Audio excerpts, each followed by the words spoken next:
ke sepitla mangana ke sepitla mpatše molong kwana phaša magaroleng wa ba le botsa o tletse motaga molomo wa ba le botsa nke ke kgomo e tšhingwana nke ke sone ore sa ra kubua tebe ore ke se tlhotedi sa gara ka ua modiši ya dišatla ore ka molamo wa tshipi ore ka molamo wa tshipi a tlhatlogala lolo a tshupa bogadi a mabetha a bokone ore ke tuka mollo ke kgabe ya go fiša maone maruping a matsetleng ore ke mpedi a matla setlabe ke mpedi a sekolo tša motsetlo mo sethobolong sa gabo ba gešo ba le mo ba gabe ba le mo bo ba hlabi mongaka tlhoka diletše somela dinala mongaka gobela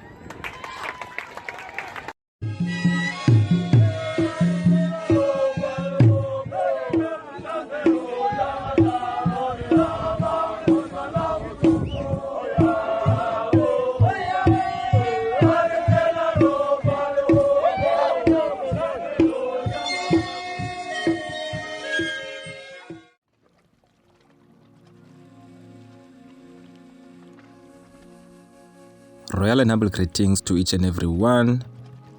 There's a lot of Bapedi who are prominent figures, like Ndate Lekhanyane, the founder of ZCC, Mama Yvonne Chaka Chaka, Julius Malema, and Kgalema Motlanthe, just to name a few. Now the Bapedi, or the Marota, Bamaroteng, also known as the Northern Sotho, is a Bantu ethnic group in Southern Africa. The Bapedi originated from the Bakgatla, the third biggest Tswana tribe, and moved to the eastern central Transvaal. This is where this empire of Bapedi was built. Their oldest ancestor, Kgoshikgolo Thulare, used a skillful combination of diplomacy and military conquest in building a nation by bringing in small tribes, using cattle to marry as many women as possible from neighboring tribes, and admitting outsiders and refugees into the fold of the tribe. Kgoshikgolo Thulare was the son of Thobela, the founder of Bapedi. This growing empire resided between the Vaal and Limpopo rivers, which were known as Lekwe and Lebepe, and in the south and north to Komati River. The Pedi warriors were sent on patrols to check the boundaries. They fought everyone who encroached on it, as they regarded the entire land as their own. They had clashes with the Boers, British, the Swazis, Arab slave traders, and other neighboring tribes who were invading on their land. Following the passing of Kgoshikgolo Thulare, both his sons, Malekutu and Bapedi, were killed by Mzilikazi, founder of Matebele. Malekutu ruled for about 2 years before Mzilikazi came to the north of the Vaal, and Bapedi ruled for less than a year. Now King Sekwati played a huge role for the Bapedi, as he was the youngest son of Kgoshikgolo Thulare and repelled against Mzilikazi and Mthwakwazi attacks. After the defeat of Mzilikazi, he ascended to the throne as Kgoshikgolo Sekwati of the Marota. His reign focused on rebuilding the Marota kingdom at the conclusion of the Mfecane and maintaining peaceful relations with the Boer Voortrekkers and neighboring chiefdoms in the Transvaal. Sekwati was the father of King Sekhukhune I.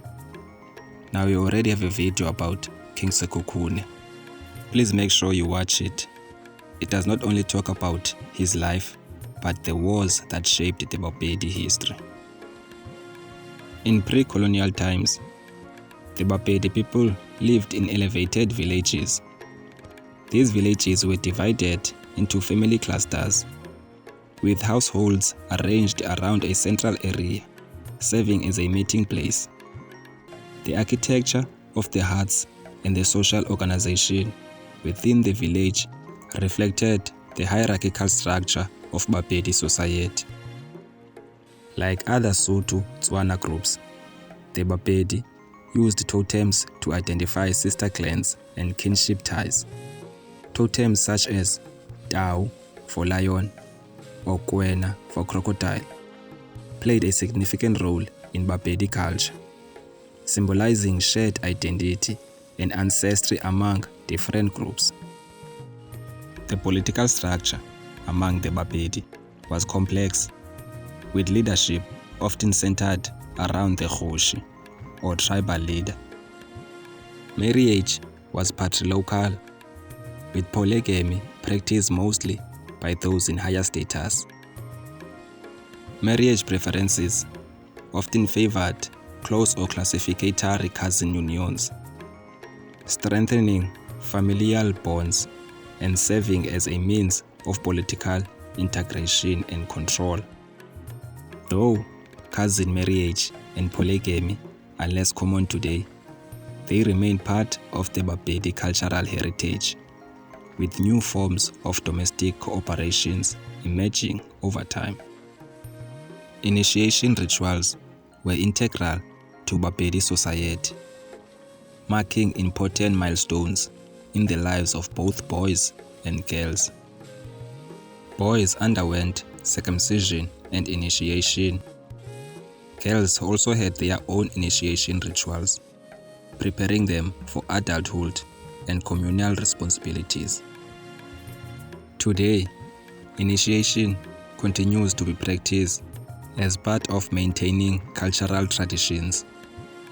After the death of King Sekhukhune, the Pretoria government divided Sekhukhune land into small tribal units that owed allegiance not to one central Marota authority, but to native commissioners.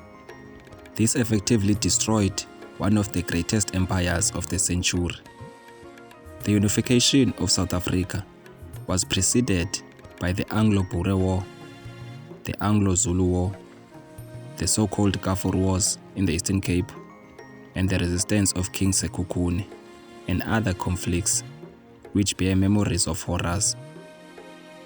Now the Bapedi can trace their lineage back to Kgoshikgolo Thobela, Thulare, Malekutu, Bapedi, Sekwati, Sekhukhune I, who was assassinated by his brother Mampuru II. Then Mampuru reigned briefly before he was also assassinated. Then it was Kgoshikgolo Morwamoshe. Then Sekhukhune II, Thulare II, Morwamoshe III, who was the younger brother of Thulare II. Then Sekhukhune III, who was succeeded by Kgoshikgolo Victor Thulare III. Following the king's passing in 2001, regent was then Queen Mother Manyako Thulare. The Bapedi nation intends to marry a candle wife in Lesotho who will give birth to the heir to the throne as per the wishes of the late king. Now that was the Bapedi kingdom family tree. If you enjoyed this video, be sure to give it a thumbs up. Until the next one, thank you for watching.